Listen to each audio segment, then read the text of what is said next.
혹시 행복주택이 청년들만을 위한 집이라고 생각하고 계신가요? 아니면 공공임대주택 종류가 너무 많아서 뭐가 뭔지 헷갈리신다고요? 잠깐, 영상 끄지 마세요. 지금 제가 말씀드릴 한 가지 사실만 알아도 여러분 인생이 바뀔 수 있거든요. 65세 이상 어르신도 행복주택에 신청할 수 있다는 거 알고 계셨나요? 그것도 월세 시세의 70%에 무려 20년 동안 살 수 있어요. 실제로 서울 은평구에 사시는 김할머니는 반지하 월세 45만원에서 행복주택 월세 25만원으로 옮기셨어요. 매달 20만원씩 아끼시는 거예요. 1년이면 240만원이에요. 안녕하세요. 오늘은 정말 많은 어르신들이 모르고 계신 충격적인 진실을 알려드릴 거예요. 혹시 이 정보가 도움이 될 것 같으시면 지금 바로 좋아요 버튼 한 번만 눌러주세요. 그래야 더 많은 어르신들이 이 좋은 정보를 보실 수 있거든요.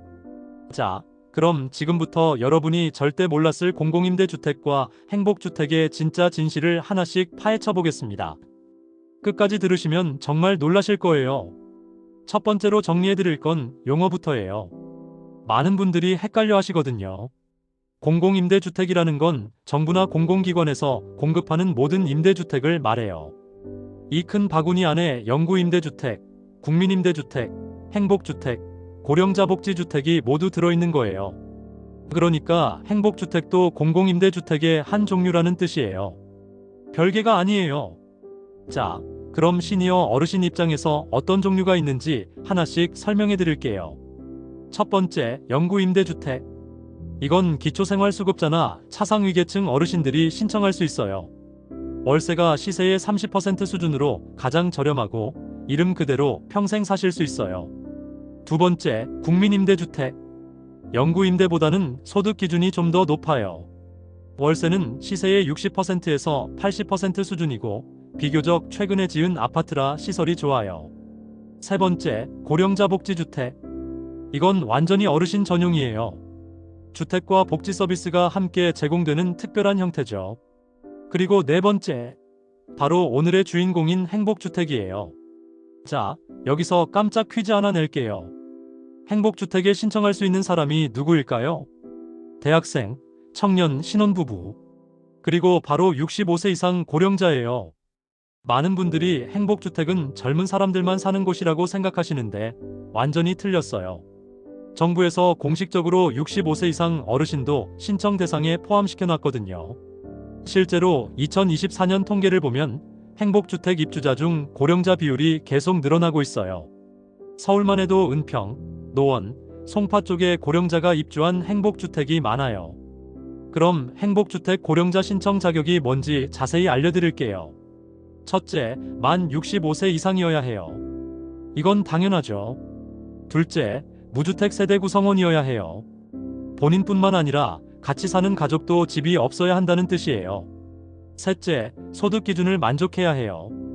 1인 가구 기준으로 월 평균 소득이 약 400만 원 이하면 돼요. 이건 기초연금, 국민연금, 근로소득 다 합친 금액이에요. 넷째, 자산 기준도 있어요. 총 자산이 3억 6,100만 원 이하, 자동차는 3,683만 원 이하여야 해요. 자, 여기까지 들으시고 나도 될 것 같은데? 라고 생각하신 분들 많으실 거예요. 맞아요.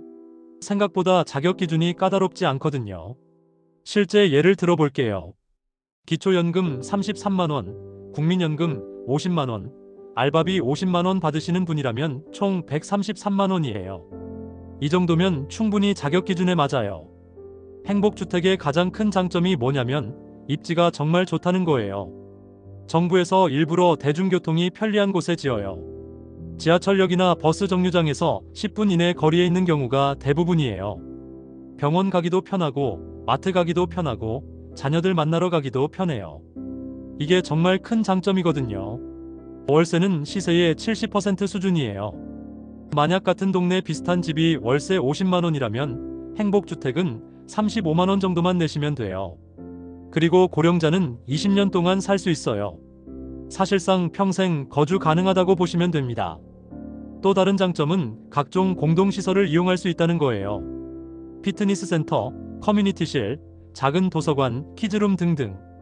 젊은 층과 함께 살기 때문에 활력이 생기시는 분들도 많아요. 자, 그럼 행복주택과 다른 공공임대주택을 비교해 볼까요? 월세 비교해 보면 영구임대가 시세의 30%로 가장 저렴하고 행복주택이 70%, 국민임대가 60%에서 80%, 고령자복지주택이 30% 수준이에요. 신청 자격은 영구임대가 가장 까다로워요. 기초수급자나 차상위계층만 되거든요. 행복주택은 소득 기준이 좀 더 여유로워요. 거주기간은 영구임대가 평생, 행복주택이 20년, 국민임대가 30년, 고령자복지주택이 장기간이에요. 시설면에서는 행복주택이 대중교통 접근성이 가장 좋고 공동시설도 잘 갖춰져 있어요. 고령자복지주택은 복지 서비스가 연계되어 있고요. 결론적으로 소득이 매우 낮으시면 영구임대나 고령자복지주택을, 어느 정도 여유가 있으시면서 편리한 곳에서 살고 싶으시면 행복주택을 고려해보세요. 실제로 행복주택에 사시는 어르신들 후기를 들려드릴게요. 서울 은평구 행복주택에 사시는 김할머니 68세 말씀이에요. 처음엔 젊은 사람들과 함께 산다고 해서 걱정했는데 오히려 활력이 생겼어요. 지하철역도 가깝고 마트도 가까워서 생활이 편해요. 공동시설에서 운동도 하고 책도 봐요. 경기 성남 행복주택에 사시는 박할아버지 72세는 이렇게 말씀하세요. 전에 살던 반지하에 비하면 천국이에요. 엘리베이터 있고 난방도 잘 되고 월세도 전보다 20만원 줄었어요. 버스 정류장이 바로 앞에 있어서 어디든 가기 편해요. 부산 해운대 행복주택에 사시는 이할머니 70세 후기예요. 바다가 보이는 곳에서 살 줄 몰랐어요. 산책로도 잘 되어 있고 커뮤니티 센터에서 요가 수업도 들어요. 젊은 엄마들과 이야기하다 보니 손자 키우는데도 도움돼요. 공통적으로 말씀하시는 장점이 뭐냐면 교통 접근성이 좋다, 시설이 깨끗하고 현대적이다, 안전하다, 공동시설을 활용할 수 있다는 거예요. 물론 아쉬운 점도 있어요. 젊은 층의 생활 패턴이 달라서 가끔 늦은 시간에 소음이 있을 수 있고 고령자 복지주택에 비해 전문적인 돌봄 서비스는 부족해요. 하지만 대부분의 어르신들이 만족하고 계세요. 그럼 실제로 어떻게 신청하는지 알려드릴게요. 행복주택은 주기적으로 모집 공고가 나와요. 보통 분기마다 한 번씩은 어딘가에서 모집해요. 신청 방법은 두 가지예요. 첫 번째, 온라인 신청. LH 청약 플러스 웹사이트에 들어가시면 돼요. 공동인증서나 간편인증으로 로그인하시면 됩니다. 두 번째, 오프라인 신청. 가까운 동주민센터에서 직접 신청하실 수 있어요. 인터넷이 어려우신 분들은 이 방법을 추천드려요. 필요한 서류 미리 준비해두세요. 주민등록등본은 상세한 걸로 발급받으세요. 독거 여부를 확인하기 위해서예요. 가족관계 증명서도 필요하고요. 소득 관련 서류로는 기초연금 수급확인서, 국민연금 수급확인서, 근로소득, 원천징수영수증 등이 필요해요. 재산 관련해서는 부동산 등기 부등본, 금융정보제 공동이서가 필요하고요. 건강보험료 납부 확인서도 준비하세요. 현재 전월세로 살고 계시면 임대차 계약서 사본도 가져가셔야 해요. 신청하고 나면 자격심사를 받아요. 서류가 맞는지, 소득이나 자산이 기준에 맞는지 검토하죠. 보통 1개월에서 2개월 정도 걸려요. 심사 통과하면 추첨이나 순위에 따라 선정돼요. 기초생활수급자가 1순위, 차상위계층이 2순위, 일반 고령자가 3순위예요. 지역 거주기간도 가점이 돼요.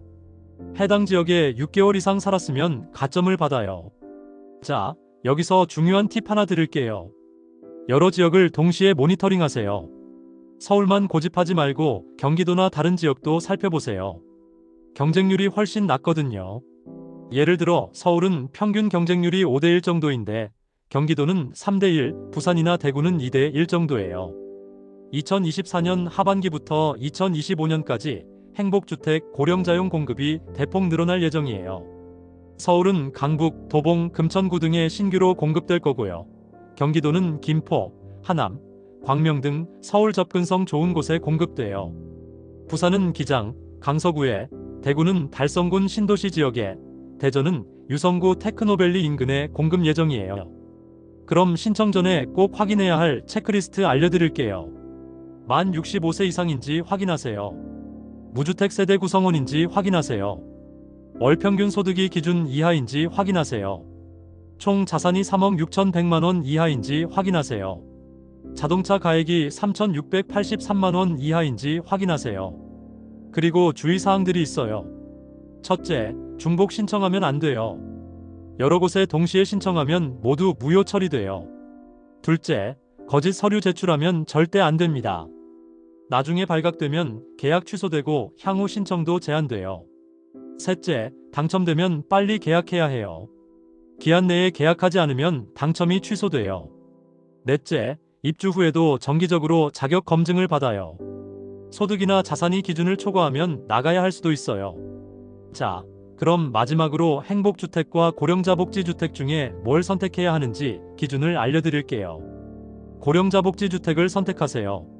소득이 매우 낮으신 분, 건강관리나 돌봄이 필요하신 분, 어르신끼리만 살고 싶으신 분, 월세 부담을 최소화하고 싶으신 분, 행복주택을 선택하세요. 어느 정도 독립적인 생활이 가능하신 분, 대중교통 접근성을 중요하게 생각하시는 분, 젊은 층과의 교류도 괜찮으신 분, 현대적인 시설에서 살고 싶으신 분. 여러분, 정말 중요한 정보 하나 더 알려드릴게요. 영구임대와 고령자복지주택에 이중 신청이 가능해요. 단, 최종 선정되면 한 곳만 선택해야 하지만요. 그리고 LH 청약센터 앱을 꼭 다운받으세요. 고령자 복지주택이나 행복주택 고령자 공급분을 실시간으로 확인할 수 있거든요. 복지로 앱에서는 주거급여나 노인복지 서비스를 통합으로 조회할 수 있어요. 자, 이제 정말 중요한 내용 정리해 드릴게요. 첫째, 행복주택도 65세 이상 어르신이 신청할 수 있어요. 젊은 사람 전용이 아니에요. 둘째, 월세는 시세의 70%, 20년간 거주 가능해서 사실상 평생 살 수 있어요. 셋째, 대중교통 편리한 곳에 위치해서 병원이나 마트 가기 편해요. 넷째, 영구임대나 복지주택보다 신청 자격이 완화되어 있어요. 다섯째, 전국 각지에서 꾸준히 공급되고 있으니 기회를 놓치지 마세요. 지금 당장 해야 할 일 알려드릴게요. 첫째, LH 청약 플러스나 마이홈 포털에 회원 가입하세요. 둘째, 필요 서류 미리 준비해두세요. 셋째, 관심 지역의 모집 공고를 정기적으로 체크하세요. 넷째, 소득이나 자산 기준을 정확히 계산해보세요. 문의처도 알려드릴게요. LH 콜센터 1600에서 1004. 각 지역 주택공사도 있어요. 서울은 SH공사, 경기도는 GH공사예요. 동주민센터 주거복지 담당에서도 상담받으실 수 있어요. 여러분, 정말 마지막으로 한 가지만 더 말씀드릴게요. 이 정보가 정말 도움되셨다면 좋아요 버튼 꾹 눌러주시고 구독과 알림 설정까지 해주세요. 앞으로도 어르신들께 꼭 필요한 복지 정보, 주거 정보 계속 가져올게요. 그리고 댓글로 궁금한 점 남겨주시면 하나하나 답변 드릴게요. 가장 중요한 건 이 정보를 주변 어르신들께도 꼭 공유해 주시라는 거예요. 혼자만 알고 계시지 말고 한 분이라도 더 도움받을 수 있도록 나눠주세요. 늦었다고 생각하지 마세요. 지금 시작하시면 됩니다. 혼자서는 복잡하고 어려운 주택 문제, 이제 정부 지원받아서 해결하세요. 매달 월세 때문에 스트레스 받으시던 날들은 이제 끝내세요. 여러분도 충분히 좋은 곳에서 편안하게, 안정적으로 살 권리가 있거든요. 여러분 모든 분의 안정적인 주거 생활을 진심으로 응원합니다. 꼭 좋은 결과 있으시길 바라고 다음 영상에서 또 만나요. 감사합니다.